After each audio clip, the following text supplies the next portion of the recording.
Pride is resilience for me.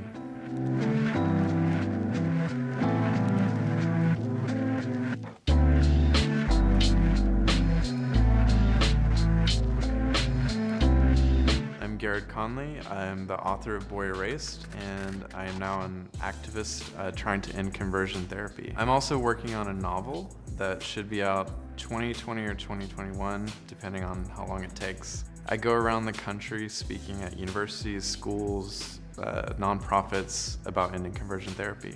I don't think I ever was really determined to be an activist when I was younger. I wanted to be a writer since the age of 9.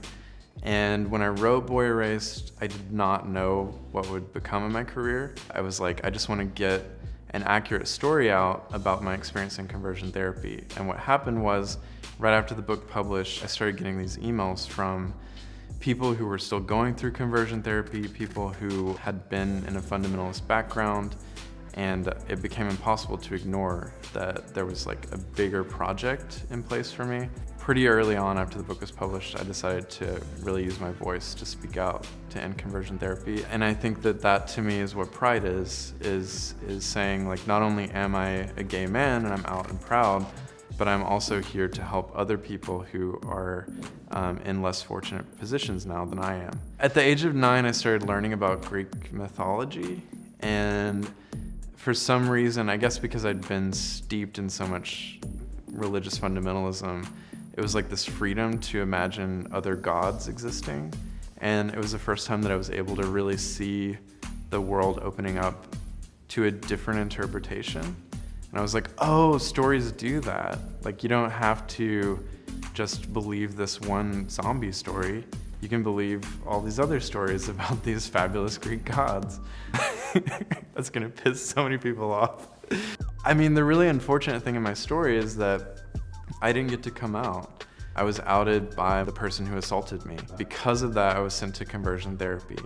So for a long time, I'd say about a decade of my life, I did not associate being out with anything positive. I saw it as one of the worst things that had ever happened to me. It took me a very long time to understand that my story was a much bigger one and that I could use my status as an out gay man to help other people who are closeted. But for a long time, it was really dark. I'm not gonna lie about that. When my book was published, and I got my first email from this kid named Max who lives in the suburbs of Chicago, and he said, like, I don't know if I'm gonna survive, but your book made me feel slightly more comfortable, and it gave me a few extra days.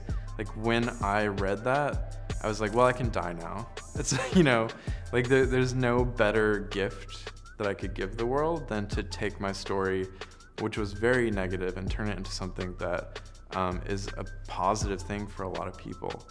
And so my legacy, in my opinion, is sealed with that. When I was fighting this fight from the beginning, no one was talking about conversion therapy, not on a big public scale. My ambition, of course, since I was a 9-year-old wanting to be a writer, is to make fabulous works of art for the rest of my life. I don't want to just be known as that Boy Erased kid. I want to be known as a great artist. And so I'm writing these novels that are extremely ambitious, and I may fall on my face, but at least I'll do it interestingly.